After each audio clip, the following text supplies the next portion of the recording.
importante es la Semana Santa? ¿Cuán importante es? Para la mayoría de nosotros que crecimos en países hispanos, la Semana Santa tiene mucha importancia. No solamente le llamamos la Semana Santa, también le llamamos la Semana Mayor, a la semana de las semanas del año. Yo mientras crecía, mis papás esta semana imponían reglas muy estrictas en la casa. Estoy seguro que para muchos de ustedes también. No se podía escuchar música, no podíamos jugar afuera. Estábamos haciendo chistes que de camino para acá, esta mañana para la iglesia, veíamos varias personas caminando con sus bicicletas. En vez de estar trepados en la bicicleta, estaban caminando con la bicicleta. Y yo decía, seguramente lo están haciendo porque no los dejan correr bicicleta. Porque para nosotros era igual, no nos dejaban. Ni siquiera se podía trabajar en el patio. Imagínese usted, un niño 13, 14, 15 años. Eso es una tortura. La Semana Santa era una tortura para uno como niño. Y encima de eso solamente se podía comer pescado. ¿Verdad? Cuidado con las espinas. Hay que sacar las espinas. Y yo sé que si le diera la oportunidad a ustedes, cada uno de ustedes podría compartir las reglas estrictas que ponían en su casa y en su país durante la Semana Santa. ¿Amerita tanto énfasis la Semana Santa? Yo diría que absolutamente que sí. La Semana Santa amerita tanta seriedad, tanto énfasis. Ahora, en nuestros países, que venimos de la tradición católica, cultural, ¿verdad? Yo diría que ese énfasis, esa seriedad se le pone en cierta manera incorrecta, se le pone mucho la ceremonia. Y el punto de la Semana Santa es el Evangelio de Cristo. Y el punto del Evangelio de Cristo es que ya Cristo hizo lo que nosotros no podemos hacer. Ya Él sufrió, ya Él vivió lo que nosotros no podíamos hacer. Y ahora nosotros vivimos en agradecimiento por lo que Cristo ha hecho. No tenemos que hacer sacrificio. No tenemos que torturarnos una semana con sacrificio porque ya Cristo ha hecho todos los sacrificios necesarios. Entonces, si quitamos esas costumbres otra vez que ciertamente incorrectas, la Semana Santa, la Semana Mayor sí amerita seriedad, sí amerita ser reconocida, sí es importante. Pero no solamente es esta semana, es tan importante la Semana Santa que bíblicamente no solo somos llamados a recordar la muerte y la resurrección del Señor una semana al año, sino somos llamados a recordarla todas las semanas del año. Las 52 semanas del año somos llamados a recordar la resurrección del Señor. Bíblicamente la iglesia se reúne todos los domingos del año para recordar, para celebrar lo que pasó la Semana Santa y para volver a afianzar, anclar y arraigar nuestras vidas en la obra completa de Cristo en la cruz. Y por eso, en el Nuevo Testamento, el domingo también se le conoce como el Día del Señor, porque es el día en que Cristo resucitó. Como estaba leyendo Lester, Mateo 28, el primer día de la semana. Por eso en la Biblia vemos que ocurre ese cambio del día de reposo en el Antiguo Testamento y en el Nuevo Testamento, ya que es Cristo con su muerte y su resurrección que trajo el reposo, trajo la vida eterna. Hay ese cambio, que ya la iglesia no guarda el sábado, ahora se reúne a celebrar y recordar el Evangelio el domingo. Así de importante es. Pero ¿por qué es tan importante el Evangelio? ¿Por qué es tan importante la muerte y la resurrección de Cristo? Recordar eso, celebrar eso, arraigar todos los domingos, todas las semanas nuestra vida de manera fresca, nueva en eso. ¿Por qué es tan importante? Porque la muerte y la resurrección de Cristo, yo me atrevo a decir que es el centro de la historia de la humanidad. La muerte y la resurrección de Cristo es el centro de la historia de la humanidad. Y yo digo esto por dos razones. Primero, porque Dios creó el mundo para su gloria. La Biblia nos dice que Dios creó el mundo para su gloria y nos creó a nosotros como seres humanos para su gloria. Nos hizo a su imagen para que le demos la gloria a Él. Una confesión de la historia dice que el fin principal del hombre es glorificar a Dios y gozar de Él para siempre. Ese es nuestro fin, nuestro propósito, la razón de nuestro ser como seres humanos. Pero el pecado interrumpió ese fin principal, ese propósito. Y fue en la cruz del Calvario hace 2000 años donde el Señor resolvió ese problema. Restauró nuestro fin principal de vivir para su gloria. Fue la cruz la que restauró eso. Segundo, porque nos dice Efesios 1 que no hay obra de Dios que revele más su gloria, su grandeza, que la cruz del Calvario, porque ahí vemos la gloria de su gracia, de su misericordia. En la creación vemos la grandeza de Dios. Usted mira el Pikes Peak y usted dice, wow, qué grandioso es el Señor, qué precioso es el Señor. Pero en la cruz uno ve la gloria de Dios, la gloria de su gracia, la gloria de su misericordia. Y por esto, mis hermanos, recordar la cruz, celebrar la resurrección y anclar nuestras vidas en el Evangelio todas las semanas es crucial, es importante. Amerita tanta importancia. No solamente una semana al año, sino todas las semanas del año. Así de importante es la cruz. Es la resurrección. Es el centro de la historia. Y en el pasaje que acabamos de leer hoy, Pablo, vemos que él está delante del rey Agripa. Y él aprovecha la oportunidad que tiene para mostrarle esa verdad, la grandeza, la importancia, la centralidad de la resurrección de Cristo, de lo que celebramos esta semana. Él le muestra a Agripa cómo Cristo, con su muerte y con su resurrección, cumple todas las promesas de Dios. Y por tanto, la cruz, la resurrección, el Evangelio son fundamentales. Y Pablo llama a Agripa a rendir su vida a Cristo. La resurrección es tan grande, es tan importante, que demanda de nosotros que rindamos nuestra vida a Cristo. Y eso es lo que Pablo le dice a Agripa aquí en esta audiencia delante de él. Y hoy a través del pasaje el Señor nos llama a nosotros a ver lo precioso que es el Evangelio y a escuchar la demanda que la resurrección del Señor pone sobre nuestras vidas.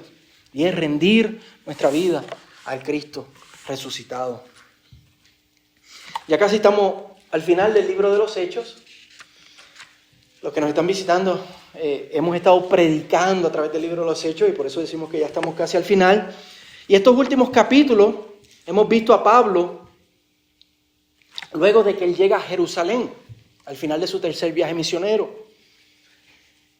Y en vez de ser recibido allí en Jerusalén con aclamación por él dedicarse a más de 10 años a llevar el Evangelio a todas las naciones, a sufrir por causa del Evangelio, lo vemos que es recibido en Jerusalén con ataques, con acusaciones y hasta lo están tratando de asesinar. Y allí en Jerusalén primero lo vimos sufrir por mano del Sanedrín, lo vimos sufrir por mano de los soldados romanos.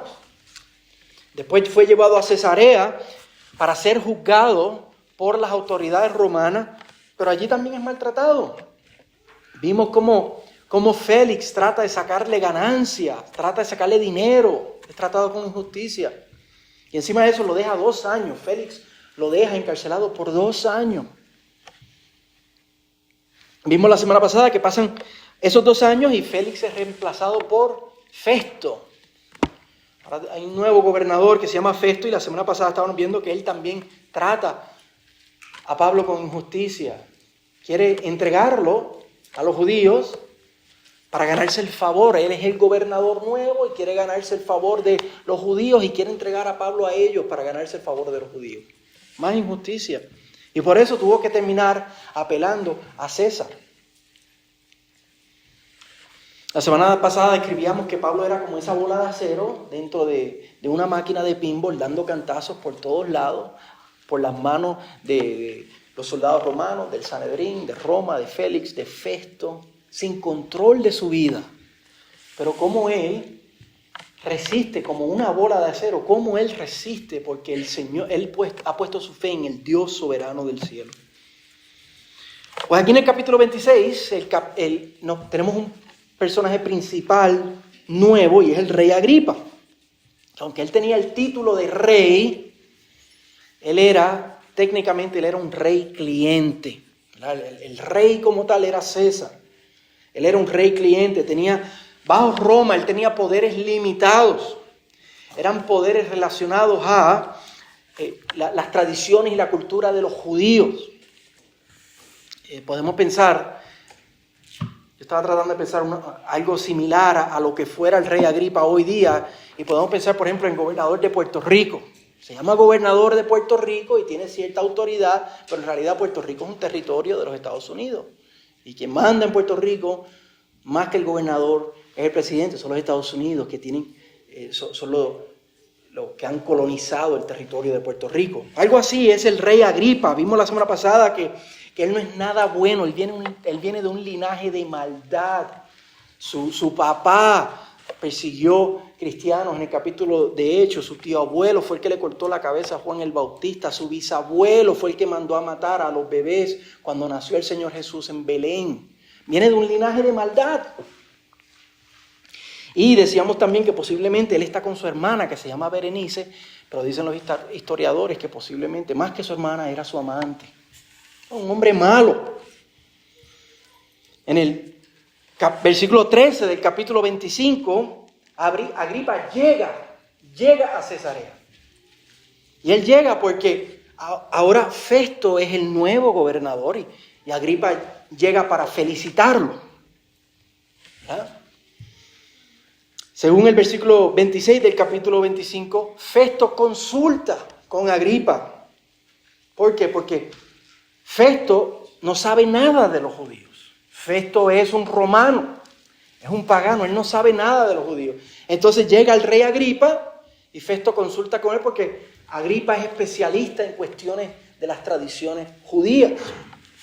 Para él saber qué le va a escribir a César. ¿Qué le voy a escribir a César cuando lo envíe allá, ya que apeló a Roma? Y ahí lo dejamos la semana pasada. Y el capítulo 26 abre con esa audiencia de Pablo delante del rey Agripa. En el versículo 1, Agripa le da permiso a Pablo para que él pueda hablar. Ahí en audiencia delante de él, Agripa le da permiso para que hable. En el versículo 2, Pablo confiesa que se siente afortunado de presentar su defensa ante Agripa, porque finalmente, como dice el versículo 3, él lleva 2 años en manos del comandante romano Claudio Licia, que de los judíos no sabe mucho. Después estuvo en manos de Félix, que tampoco de los judíos sabía mucho. Después estaba en manos de Festo, que de los judíos no sabía mucho. Y ahora finalmente está delante de un líder que sabe de la religión judía, que sabe de la tradición judía, que sabe de la historia de los judíos, que conoce las escrituras, los profetas de los judíos, y por eso él se siente, finalmente voy a hablar con alguien que me va a entender, que va a saber por qué yo llevo 2 años sufriendo por parte de los judíos. En los versículos 4 y 5, Pablo habla de cómo desde su juventud él fue un fiel judío, cómo él fue miembro de los fariseos. Entonces, en los versículos 6 y 7, él llega y dice algo sorprendente. Dice los versículos 6 y 7, que Pablo le dice a Agripa: ahora soy sometido a juicio por la esperanza de la promesa hecha por Dios a nuestros padres, que nuestras 12 tribus esperan alcanzar al servir fielmente a Dios noche y día. Y por esta esperanza, oh rey, yo soy acusado por los judíos. Él dice que la razón por la cual él está siendo juzgado, que lleva 2 años preso, que los judíos están tratando de matarlo, la razón es por la esperanza de las promesas de Dios. De Dios, las promesas hechas a Dios, que Dios hizo al pueblo de Israel. Pero él no menciona cuál es esa esperanza. Pero en el versículo 8 él declara cuál es esa esperanza. Él dice, ¿por qué se considera increíble entre ustedes que Dios resucite a los muertos? Él está hablando de esa esperanza, él habla de la resurrección de entre los muertos. La esperanza de la promesa de Dios a Israel, Pablo dice que es la resurrección de entre los muertos. Y en el versículo 9, él especifica cuál resurrección se está refiriendo. La de Jesús de Nazaret. Pablo dice, o sea, que la razón por la cual a él lo están juzgando, la razón por la cual él lleva 2 años preso, lo están atacando y lo están tratando de asesinar los judíos, es por la esperanza de las promesas del Señor a Israel, y él conecta esa esperanza con la resurrección de Jesús. Y aquí yo quiero que nos detengamos un momento para ver cuál es la relación entre las promesas de Dios a Israel y la resurrección de Cristo. Como dice mi hermano Francisco, les voy a pedir a mis hermanos que se pongan el equipo de buzo, porque vamos a bajar un poquito a las profundidades de la Biblia. Cuando escribí originalmente bajé como así de profundo y dije, no, vamos a ponerlo aquí. Pero es que es importante que veamos esta conexión entre la esperanza de las promesas del Señor al pueblo de Israel y lo que pasó el domingo de resurrección. Porque Pablo dice que todas las promesas de Dios dependían de esa esperanza, de la resurrección del Señor. ¿Qué quiere decir Pablo con esto? Otra vez, Dios creó el mundo para su gloria. Génesis 1, Génesis capítulo 2, vemos cuando Dios creó el mundo y lo hace para su gloria. Pero en el siguiente capítulo, Génesis capítulo 3, ese propósito fue devastado por la serpiente que entró al jardín, tentó a Eva y a Adán, y ellos pecaron, el pecado entró al mundo, y con el pecado entró la maldición al mundo. Pero desde allí, desde Génesis capítulo 3, específicamente en el versículo 15, el Señor hizo una promesa. La primera promesa. Que un descendiente de la mujer, que un descendiente de Eva, le iba a aplastar la cabeza a la serpiente y por tanto terminar con la maldición del pecado. En Génesis capítulo 3, versículo 5, tenemos la primera promesa, la primera esperanza. Va a venir un descendiente de la mujer que va a derrotar a la serpiente que trajo la maldición a este mundo. Y desde esa promesa, desde entonces, el Señor continuó haciéndole promesas a su pueblo, promesa sobre promesa sobre promesa sobre promesa. A Abraham le dijo, en ti serán benditas todas las naciones de la tierra. Pero Pablo revela en Gálatas capítulo 3 que cuando el Señor le dijo eso a Abraham, ese en ti se refería a un descendiente de Abraham. No era Abraham como tal, era un descendiente de él que iba a traer la bendición del Señor a las naciones y terminar con la maldición que había entrado por el pecado. A Israel le prometió la tierra prometida, una tierra que iba a fluir leche y miel, una imagen de prosperidad, de gozo, de tranquilidad, lo cual no hay en el mundo, porque entró la maldición del pecado. Pero que vivir en esa tierra iba a depender de una cosa, de Deuteronomio 28, que fueran obedientes. Cosa que si usted conoce del Antiguo Testamento, vez tras vez, tras vez, tras vez, el pueblo de Israel no lograba hacer. Y todo eso terminó en que ellos fueran llevados al exilio, fueron sacados de la tierra, porque no eran obedientes.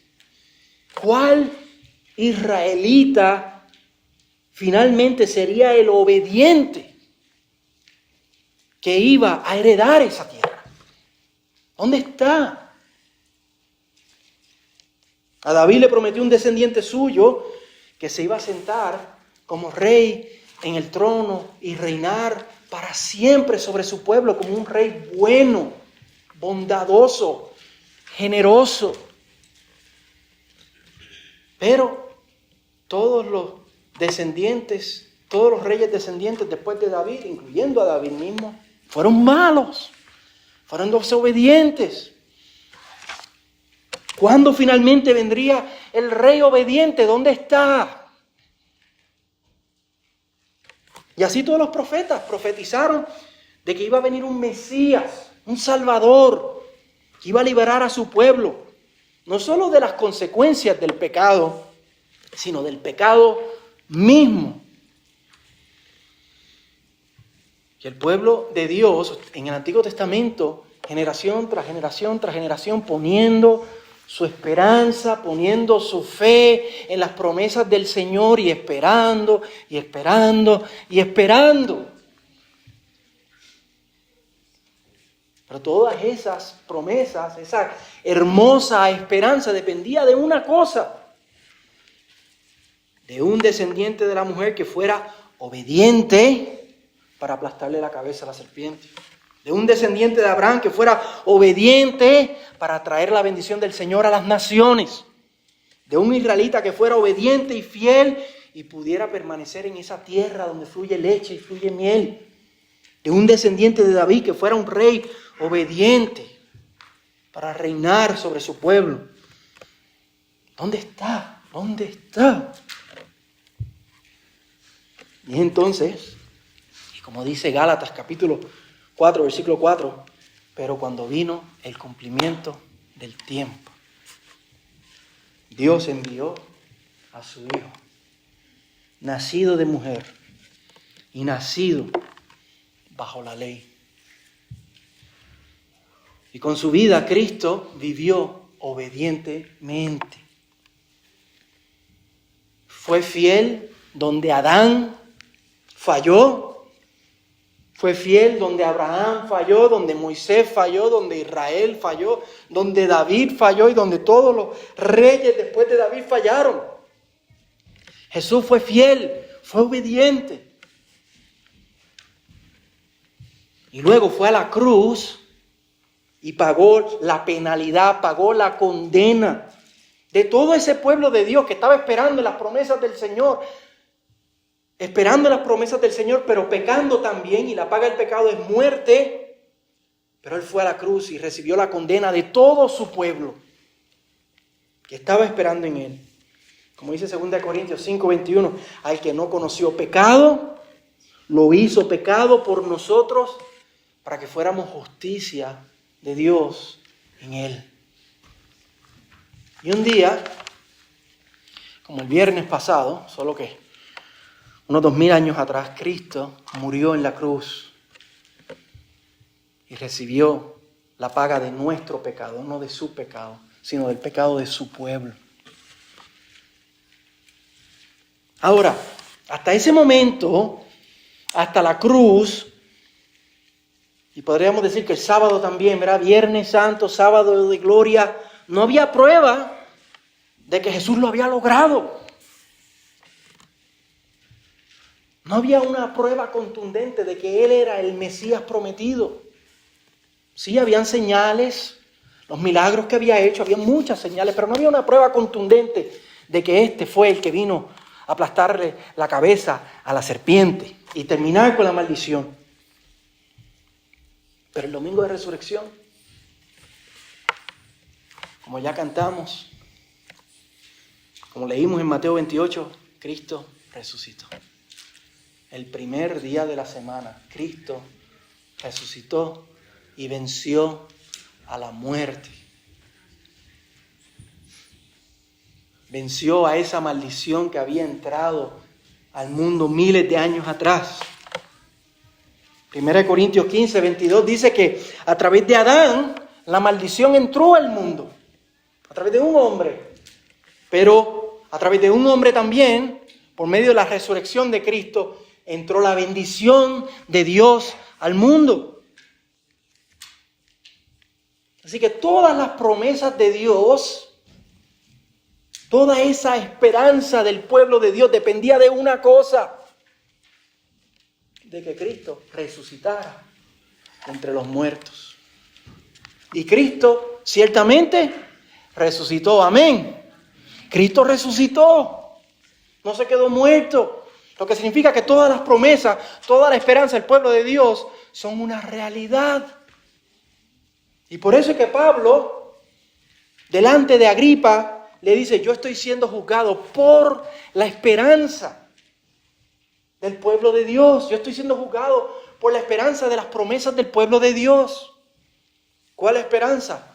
Él está siendo juzgado porque él cree en el Cristo resucitado. Y por eso, otra razón más, mis hermanos, para saber que la muerte y la resurrección de Cristo son el centro de la historia. A través de la resurrección de Cristo, la gloria de Dios, la bendición de Dios fue restaurada, fue lograda. Y esto es algo tan gigantesco, es tan monumental la resurrección del Señor, por lo que logra la resurrección del Señor, que demanda de nosotros nada más y nada menos que una vida rendida. La resurrección de Cristo es tan monumental que demanda, no sugiere, no es una buena idea, demanda de nosotros rendir nuestra vida al Señor. Y por eso Pablo, después de decirle esto a Agripa, él continúa contándole de su conversión, de cuando su vida fue rendida al Cristo resucitado. Él le cuenta de cómo él pasa de ser el perseguidor más grande de los cristianos al cristiano más perseguido y más buscado. En los versículos 13 al 15, Pablo relata de cómo a él se le presentó el Cristo resucitado. Él lo vio resucitado con sus propios ojos. Y cómo ese encuentro con el Cristo resucitado lo llevó a rendir su vida a Cristo y a dedicarse a Cristo, dedicarse a su misión de anunciar el Evangelio, de anunciar la esperanza del pueblo de Dios ya cumplida por lo que Cristo hizo en la cruz y con su resurrección. Él resume cómo él se ha dedicado a esto por ya casi 25 años. Él dice en los versículos 22 y 23, así que habiendo recibido ayuda de Dios, continúo hasta este día testificando tanto a pequeños como a grandes, no declarando más que lo que los profetas y Moisés dijeron que sucedería, que el Cristo habría de padecer y que por motivo de su resurrección de entre los muertos, Él debía ser el primero en proclamar luz tanto al pueblo judío como a los gentiles. La resurrección de Cristo, mis hermanos, es la esperanza del pueblo de Dios. Es nuestra esperanza cumplida. La resurrección de Cristo es el punto central de la historia. La resurrección de Cristo es monumental y por eso demanda de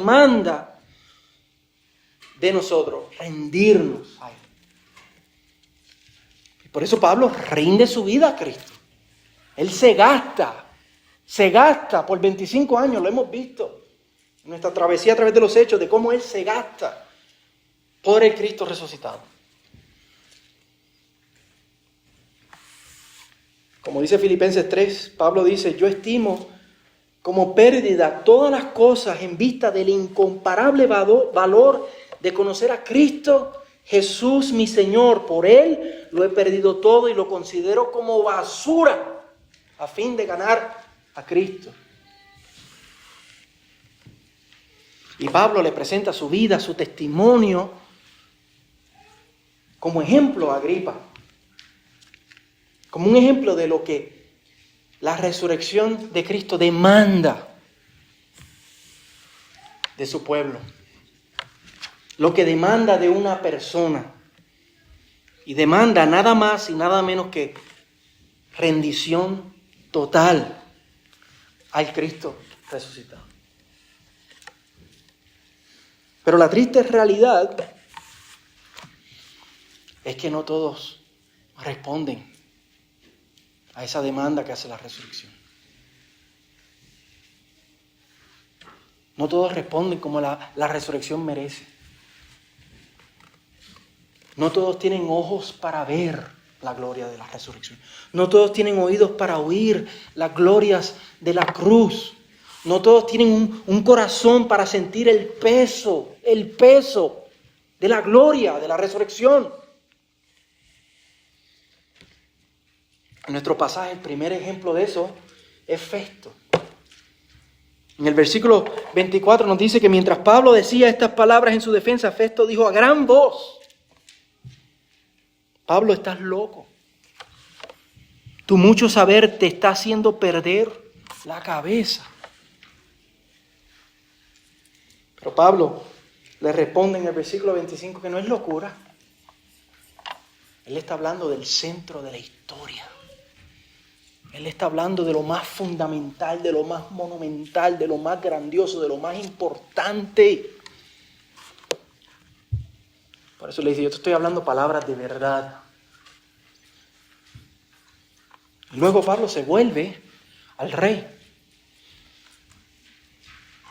Agripa para ver si él tiene ojos, a ver si él tiene oídos, a ver si él tiene un corazón que pueda sentir el peso de la resurrección.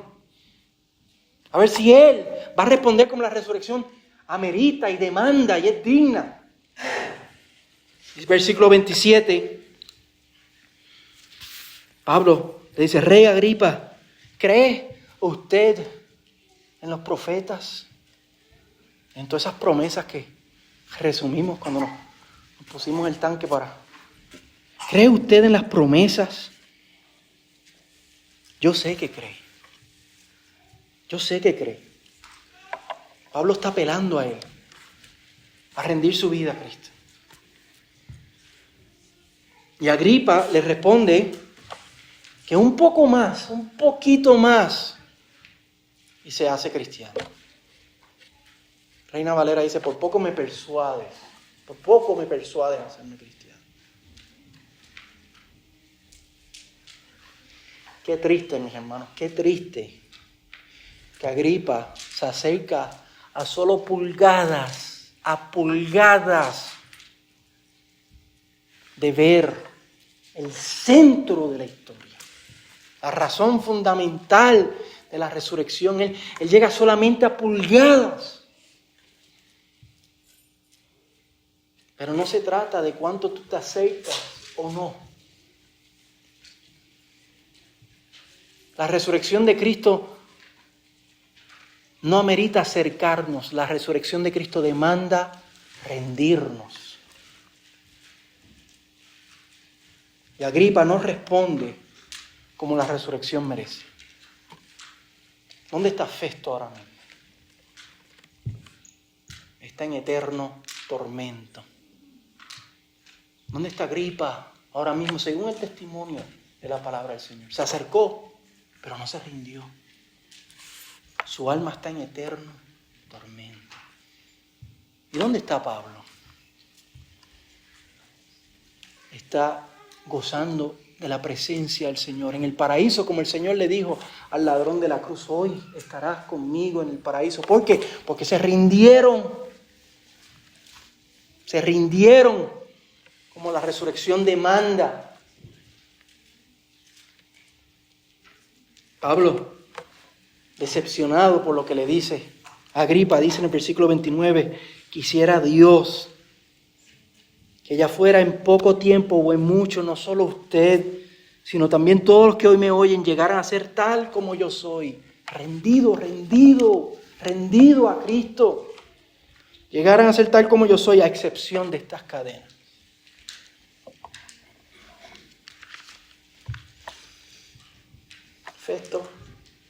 Festo se burla de la esperanza de la resurrección. Agripa casi llega.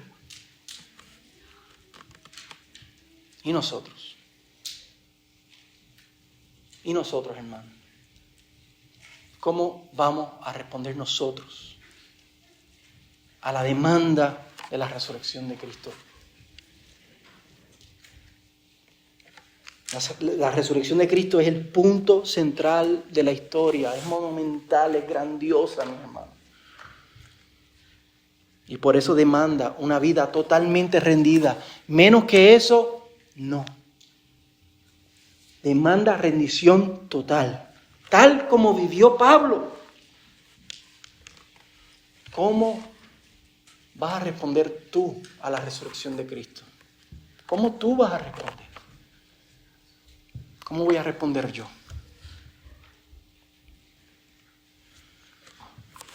¿Te burlarás de Cristo?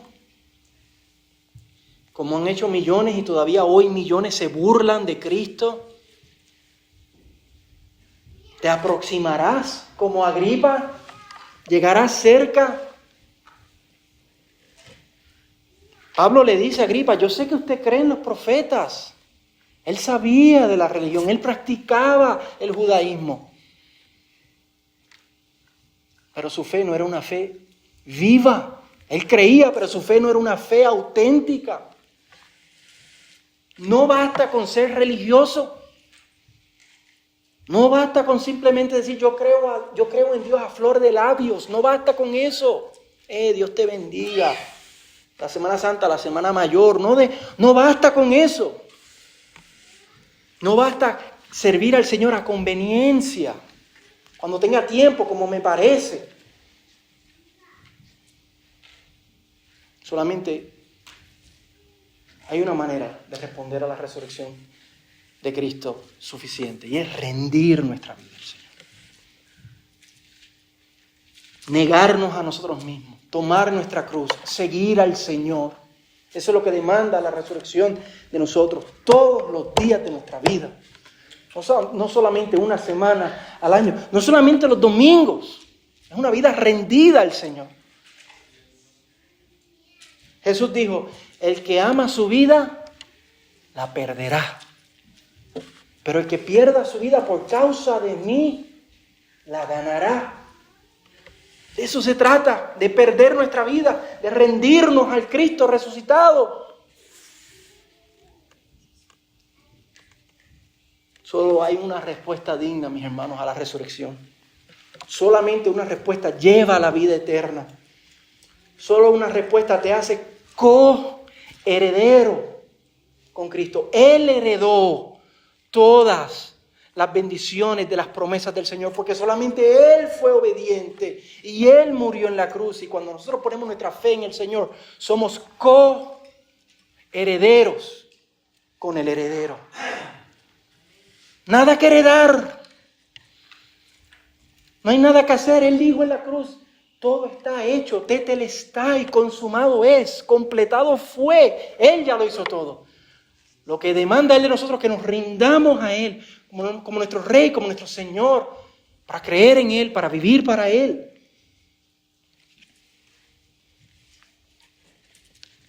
La esperanza de Israel, como Pablo le dice a Agripa, es la esperanza de todo ser humano. Es la esperanza de todo ser humano. La esperanza de que la maldición de este mundo se acabe. ¿Tú quieres que la maldición de este mundo se acabe? ¿Tú quieres que la bendición que Dios prometió a las naciones llegue? ¿Tú deseas una tierra donde fluya leche y miel? ¿Tú deseas finalmente ser gobernado por un rey justo, bueno, generoso, bondadoso? Ese es el deseo del corazón de todo ser humano. Solamente hay un camino, hay una verdad, hay una vida, y es Cristo. Solamente hay una respuesta, y es rendir nuestra vida al Cristo resucitado. Hoy el Señor, a través del testimonio de Pablo, nos llama, nos demanda que caigamos de rodillas al Señor. Que rindamos nuestras vidas a Él, que muramos a nosotros mismos. Que vengamos a Cristo para vivir para el centro de la historia. No vivamos para otros cuentos, para otras historias menores. Vivamos para la historia que es el centro de la historia, la historia de Cristo. La historia del Señor rescatando a su pueblo. Ese es el evento más glorioso jamás. Vivamos para eso, rindamos nuestra vida a eso. Declaremos como Pablo: con Cristo he sido juntamente crucificado. Y ya no vivo yo, sino que Cristo vive en mí. Y la vida que yo ahora vivo, de aquí en adelante, la vivo por la fe en el Hijo de Dios, el cual me amó y se entregó a sí mismo por mí. Así nos ayude el Señor a responder a la resurrección.